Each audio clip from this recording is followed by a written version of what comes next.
ರಜತ್ ಅಕ್ಕಿ ಮಂಡಿ ಇಟ್ಟಿದ್ದಾರೆ. ಈ ತಿಂಗಳು ಅವರ ವ್ಯಾಪಾರ ಚೆನ್ನಾಗಿತ್ತು. ಹಿಂದಿನ ತಿಂಗಳು ಮಾಡಿದ ಆರ್ಡರ್ಗೆ ಈ ತಿಂಗಳು ಅವರಿಗೆ ದುಡ್ಡು ಬಂದಿದೆ. ಹೆಚ್ಚುವರಿ ಆರ್ಡರ್ ಕೂಡ ಮಾಡಿದ್ದಾರೆ. ಭಾರಿ ಲಾಭ ಬಂದಿದೆ. ಈ ಹಣವನ್ನ ಅವರು ಈಕ್ವಿಟಿ ಮ್ಯೂಚುವಲ್ ಫಂಡ್ ನಲ್ಲಿ ಹಾಕಬೇಕು ಅನ್ಕೊಂಡಿದ್ದಾರೆ. ಹಾಗೆ ಮಾಡಿದ್ರೆ ಬೇರೆಲ್ಲೋ ಈ ಹಣ ಖರ್ಚಾಗುವುದನ್ನ ತಡಿಬಹುದು ಅನ್ನೋದು ಅವರ ಲೆಕ್ಕಾಚಾರ.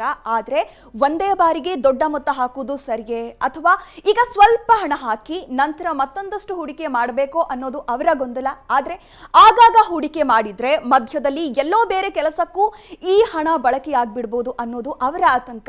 ಅಲ್ಲದೆ ಮಾರ್ಕೆಟ್ನ ಚಲನೆಯ ಬಗ್ಗೆ ಅವರಿಗೆ ಸ್ಪಷ್ಟತೆ ಇಲ್ಲ.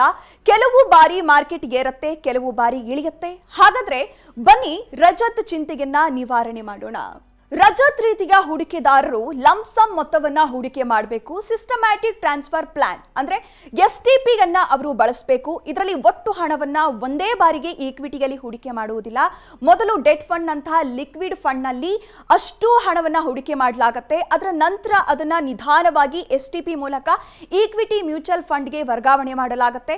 ಮೊದಲ ಒಟ್ಟು ಮೊತ್ತವನ್ನ ಹೂಡಿಕೆ ಮಾಡಿದ ಸ್ಕೀಮ್ ಅನ್ನ ಸೋರ್ಸ್ ಸ್ಕೀಮ್ ಎಂದು ಕರೆಯಲಾಗುತ್ತೆ. ವರ್ಗಾವಣೆ ಮಾಡಿದ ಸ್ಕೀಮ್ ಅನ್ನ ಟಾರ್ಗೆಟ್ ಸ್ಕೀಮ್ ಎಂದು ಕರೆಯಲಾಗುತ್ತೆ.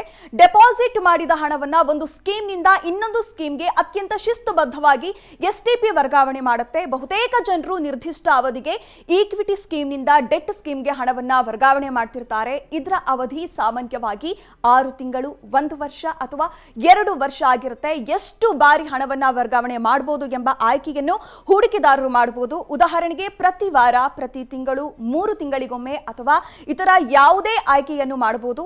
STP ಅಂದ್ರೆ ಮ್ಯೂಚುವಲ್ ಫಂಡ್ ನಲ್ಲಿ ಸಿಸ್ಟಮ್ಯಾಟಿಕ್ ಇನ್ವೆಸ್ಟ್ಮೆಂಟ್ ಪ್ಲಾನ್ ಅಥವಾ SIP ಆಗಿರುತ್ತೆ. ಒಂದೇ ವ್ಯತ್ಯಾಸ ಏನಂದ್ರೆ STP ಯಲ್ಲಿ ಹಣವನ್ನ ಒಂದು ಸ್ಕೀಮ್ ನಿಂದ ಇನ್ನೊಂದು ಸ್ಕೀಮ್ಗೆ ವರ್ಗಾವಣೆ ಮಾಡಲಾಗುತ್ತೆ. ಆದ್ರೆ SIP ಯಲ್ಲಿ ಹೂಡಿಕೆದಾರರ ಹಣ ಬ್ಯಾಂಕ್ ಖಾತೆಯಿಂದ ಫಂಡ್ ಹೌಸ್ಗೆ ನೇರವಾಗಿ ಹೋಗುತ್ತೆ. STP ಯಲ್ಲಿ ನೀವು ಫಂಡ್ ವರ್ಗಾವಣೆ ಮಾಡಿದಾಗ ಅದನ್ನ ಸೋರ್ಸ್ ಸ್ಕೀಮ್ ನಿಂದ ಎಕ್ಸಿಟ್ ಎಂದು ಪರಿಗಣಿಸಲಾಗುತ್ತೆ. ಅಂದ್ರೆ ಅದು ರಿಡೆಂಪ್ಷನ್ ಆಗುತ್ತೆ. ಟಾರ್ಗೆಟ್ ಸ್ಕೀಮ್ ನಲ್ಲಿ ಅದನ್ನ ಖರೀದಿಗೆಂದು ಪರಿಗಣಿಸಲಾಗುತ್ತೆ. ಹೀಗಾಗಿ ನೀವು ಪ್ರತಿ ಬಾರಿ ಫಂಡ್ ವರ್ಗಾವಣೆ ಮಾಡಿದಾಗಲೂ ಶಾರ್ಟ್ ಟರ್ಮ್ ಕ್ಯಾಪಿಟಲ್ ಗೇನ್ಸ್ ಅಥವಾ long term capital gains tax ಕೊಡಬೇಕು. ಇದು ನಿಮ್ಮ ಸೋರ್ಸ್ ಸ್ಕೀಮ್ ಯಾವ ರೀತಿಯದ್ದು ಎಂಬುದನ್ನು ಆಧರಿಸುತ್ತೆ. ಅಂದ್ರೆ ಈಕ್ವಿಟಿ ಓರಿಯೆಂಟೆಡ್ ಅಥವಾ ಡೆಟ್ ಓರಿಯೆಂಟೆಡ್ ಆಗಿದೆಯೇ ಎಂಬುದರ ಮೇಲೆ ಅವಲಂಬಿಸಿರುತ್ತೆ. ಒಂದೇ ಬಾರಿಗೆ ದೊಡ್ಡ ಮೊತ್ತವನ್ನ ಹೂಡಿಕೆ ಮಾಡುವ ಅಪಾಯದಿಂದ ನಿಮ್ಮನ್ನ STP ರಕ್ಷಿಸುತ್ತೆ. ಮಾರ್ಕೆಟ್ ಏರಿಳಿತದಿಂದಲೂ ನಿಮ್ಮನ್ನ ಇದು ರಕ್ಷಣೆ ಮಾಡುತ್ತೆ. ಮನಿ ಫ್ರಂಟ್ CEO ಮೋಹಿತ್ ಗಂಗ್ ಹೇಳುವಂತೆ ಹೂಡಿಕೆ ಮಾಡೋದಕ್ಕೆ ನಿಮ್ಮ ಬಳಿ ತುಂಬಾ ಹಣ ಇದ್ರೆ ಏರಿಳಿಯುವ ಮಾರ್ಕೆಟ್ನಲ್ಲಿ ಮ್ಯೂಚುವಲ್ ಫಂಡ್ನ STP ಯಲ್ಲಿ ಹೂಡಿಕೆ ಮಾಡೋದು ಉತ್ತಮ. ರಿಟರ್ನ್ಸ್ ವಿಷಯದಲ್ಲಿ ಲಂಪ್ಸಮ್ ಹೂಡಿಕೆಗಿಂತ STP ಉತ್ತಮ. STP ಮೂಲಕ ಹೂಡಿಕೆ ಮಾಡುವಾಗ ನಿಮಗೆ ಸೋರ್ಸ್ ಸ್ಕೀಮ್ ನಿಂದ ರಿಟರ್ನ್ ಸಿಗುತ್ತೆ. ಅಂದ್ರೆ ನೀವು ಲಂಪ್ಸಮ್ ಹೂಡಿಕೆ ಮಾಡಿದ್ದಲ್ಲಿಂದ ರಿಟರ್ನ್ಸ್ ಬರುತ್ತೆ. ಇನ್ನು ಹಣವನ್ನ ಟಾರ್ಗೆಟ್ ಸ್ಕೀಮ್ಗೆ ವರ್ಗಾವಣೆ ಮಾಡಿದಾಗಲೂ ನಿಮಗೆ ರಿಟರ್ನ್ಸ್ ಬರುತ್ತೆ.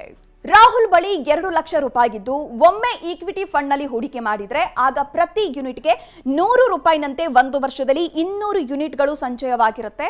113ರ NAV ಯಲ್ಲಿ ಹೂಡಿಕೆ ಮೌಲ್ಯ 2,20,000 ರೂಪಾಯಿ ಆಗುತ್ತೆ. ಈಗ ಇದೇ ಹಣವನ್ನ ರಾಹುಲ್ STP ಯಲ್ಲಿ ಹೂಡಿಕೆ ಮಾಡಿದ್ರೆ ಎಷ್ಟು ರಿಟರ್ನ್ ಸಿಕ್ತಿತ್ತು ಅಂತ ನೋಡೋಣ.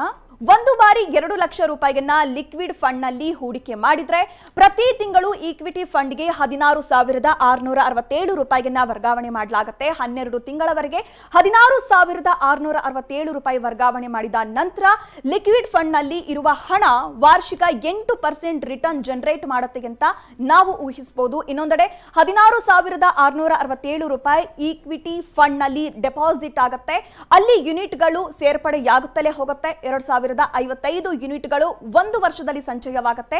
ನಂತರ ವರ್ಷದ ಕೊನೆಯಲ್ಲಿ ಹೂಡಿಕೆಯ ಮೌಲ್ಯ 2,32,173 ರೂಪಾಯಿ ಆಗುತ್ತೆ. ಇದರ ಜೊತೆಗೆ ಲಿಕ್ವಿಡ್ ಫಂಡ್ ನಲ್ಲಿ ಹೂಡಿಕೆಯ ಮೌಲ್ಯ 7,718 ರೂಪಾಯಿ ಆಗುತ್ತೆ. ಹೀಗಾಗಿ ಈ STP ಸ್ಟ್ರಾಟಜಿಯು ಮಾರ್ಕೆಟ್ ಏರಿಳಿತದ ಸಮಯದಲ್ಲಿ ಒಂದೇ ಬಾರಿಗೆ ಹಣವನ್ನ ಹೂಡಿಕೆ ಮಾಡುವ ಹೂಡಿಕೆದಾರರಿಗೆ ಸೂಕ್ತ. ನೀವು ಒಂದೇ ಬಾರಿಗೆ ದೊಡ್ಡ ಮೊತ್ತ ಹೂಡಿಕೆ ಮಾಡದೆ ಪ್ರತಿ ತಿಂಗಳು ಸಣ್ಣ ಮೊತ್ತವನ್ನ ಹೂಡಿಕೆ ಮಾಡ್ತೀರಿ ಎಂದಾದ್ರೆ SIP ನಿಮಗೆ ಸೂಕ್ತವಾಗಿರುತ್ತೆ.